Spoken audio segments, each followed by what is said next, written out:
Bonjour, mon nom est Nelly Denicourt. Je suis présidente du conseil d'administration de la Petite Caboche à titre de bénévole.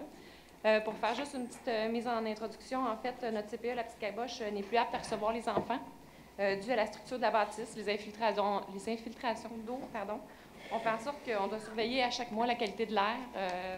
Et puis, en d'autres mots, il y a des moisissures au sous-sol, ça c'est les vrais termes. Présentement, c'est contrôlé, mais on a un besoin urgent de se relocaliser. Donc, voilà, ma question est la suivante. J'aimerais savoir, si vous trouvez acceptable que les citoyens de Saint-Jean-sur-Richelieu voient la Petite Caboche déménager à Sabrevois, parce que Sabrevois nous offre leur aide financière pour la relocalisation. Nous, dans le fond, ce qu'on vient ici ce soir pour avoir vraiment des réponses claires à nos questions, on a vraiment besoin d'aide financière pour la relocalisation. Donc, j'aimerais savoir ce que vous pensez de cet aspect. Bien, écoutez, moi, madame, je reste toujours surpris quand quelqu'un arrive au micro, puis qu'il y a un projet qui est en marche, puis que le conseil municipal n'a jamais rencontré personne, sauf que quelques conseillers. Nous, ce qu'on voudrait avoir ici, ce serait peut-être quelqu'un qui est responsable comme vous, puis qu'on pourrait discuter, parce que nous, on a entendu parler de ça. Moi, je n'ai entendu parler. On n'a jamais eu d'officialisation de ce que vous parlez présentement, là, de Sabrevois. Okay. Moi, j'ai jamais rien eu de... Est-ce que vous êtes au courant qu'on a rencontré le ministère, la directrice et les membres du conseil d'administration plusieurs fois à la ville, directeur général, l'urbanisme? Oui, je suis au courant. Donc, après ça, vous n'avez plus rien entendu parler après ça? Ça ne s'est pas venu à vous? J'ai entendu parler de toutes les rumeurs qui existent.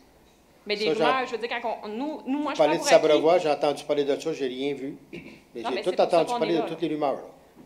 Non, mais nous autres, on prend pour acquis que quand on s'assoit, qu'on rencontre le ministère de la Famille, des fonctionnaires de la ville, on prend pour acquis que ça se rend, là. Je veux dire, nous, on fait les démarches pour que notre projet avance. Une fois qu'on se fait dire non à plusieurs reprises ou on se fait proposer quelque chose qui nous coûte extrêmement cher. Je sais que vous l'avez rencontré, le directeur, mais est-ce qu'on a... Oui, vous êtes rencontrés, mais y a-t-il des réponses de données? Y a-t-il des choses de fait à l'intérieur de ce projet-là?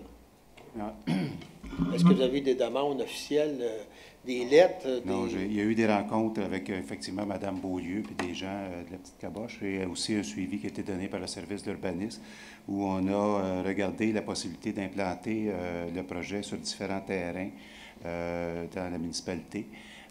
Des terrains soit privés, soit, là on parle, je pense, du terrain de la commission scolaire. Oui. Il n'y avait pas d'espace disponible du côté est au niveau des terrains municipaux. Compte tenu des orientations qui avaient été données par le conseil à ce moment-là. Mais il y a effectivement eu un travail de fond qui a été fait là, des deux côtés de la rivière avec le service d'urbanisme. Ça a été cartographié, tout a été identifié, les sites potentiels ont été identifiés.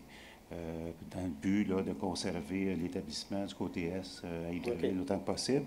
Même qu'il y a eu des démarches avec le service des loisirs auprès de la commission scolaire pour faire accélérer. On a utilisé l'ensemble de nos contacts pour faire accélérer les discussions entre les gens de la Petite Caboche et les gens de la commission scolaire. Fait que c'est les ressources qu'on a mis en place là, cet automne, là, suite à l'appel au départ de Mme Beaulieu là, du ministère. Juste un petit point que je voudrais apporter quand on dit qu'on n'a pas été rencontré. Je voudrais reprendre, ça a été rencontré. Philippe était là, j'étais présent. M. Gagnon avait été convoqué, mais il avait une obligation, fait qu'il ne pouvait pas. Luc Castonguay était là. Fait que quand on dit qu'on n'a pas rencontré, je pense que c'est faux. On les a rencontrés avant même que nous, on les rencontre. Là, ça a été rencontré. Puis je me fie que quand Philippe est là, il représente et aussi le maire puis tout le monde. Là. Absolument. J'ai effectivement, vous me permettez, j'ai effectivement même rencontré les gens de la Petite Caboche. Je suis allé visiter l'installation et je peux confirmer ce que Mme dit. Il faut que ce soit, il y a une urgence d'agir là. Il faut que les jeunes soient relocalisés. Effectivement, par la suite, on a eu une rencontre avec Justin Luc Castonguay, 2 personnes du CPE, la Petite Caboche, et une madame du ministère, je ne me rappelle pas de son nom. Bon, c'est ça. Et à la suite de ça, il était question d'effectivement d'établir la nouvelle installation sur les terrains du Mille-Roches. Et là, Luc Castonguay a fait... Parce qu'à l'époque, on pensait que les terrains appartenaient à la ville, si je me souviens même. C'est exactement ça. Et à la suite de quoi, M. Castonguay a fait des démarches pour découvrir que c'était les terrains de la commission scolaire. Et ensuite, ben, on en est là. Je sais que le DG est en discussion avec la... Quand on est reparti de la réunion, juste pour reprendre, quand on est parti de la réunion, c'était la Ville qui avait proposé ces terrains-là, en disant qu'ils étaient à eux. C'est sûr qu'il y a eu une erreur là-dessus, mais la Ville était au courant. La Ville a été mise au courant dès le début du processus. La Ville est arrivée en disant que le pavillon Mille-Roches nous appartenait. Bien, écoute, c'est des erreurs qui arrivent, il n'y a pas de problème. Là. Puis qui était prête à... On avait comme fait un arrangement un petit peu, tout était verbal, mais on regardait un petit peu. Fait que tout le monde a été mis au courant dès le début. La première fois que j'ai été mis au courant de ce dossier-là, c'était avec la Ville, avec Philippe, avec Luc Castonguay, avec les dirigeants de la Ville qui ont pu se déplacer cette journée-là. Là. Et maintenant, Madame, où vous en êtes rendu avec la commission scolaire dans ce dossier-là? En fait, nous, on devait présenter un dossier pour que justement que les choses avancent vite. La relocalisation nous demandait, pour avoir parlé à Mme Beaulieu, un partenariat, un terrain à 0 $ ou 1 $, on s'entend.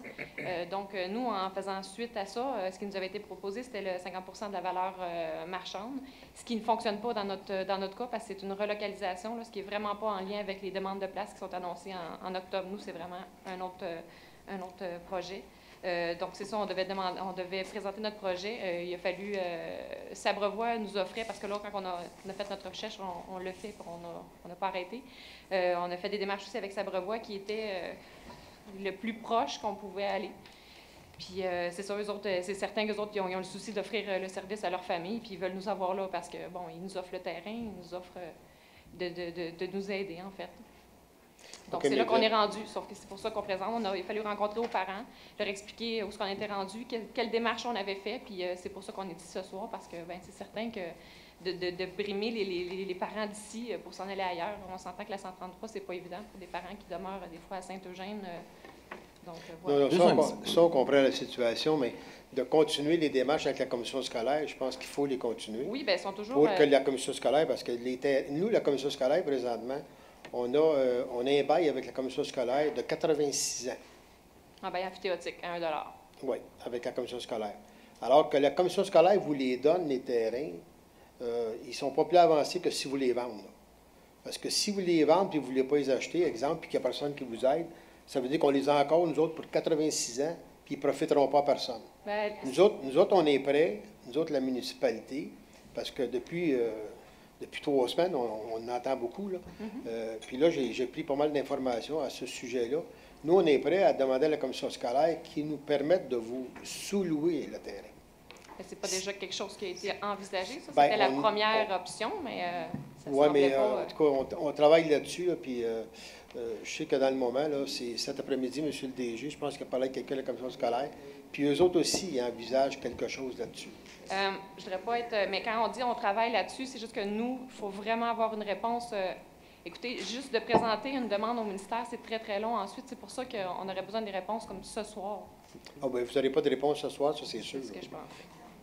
Ben, c'était ma question. Mais vous allez en avoir une prochainement, par exemple.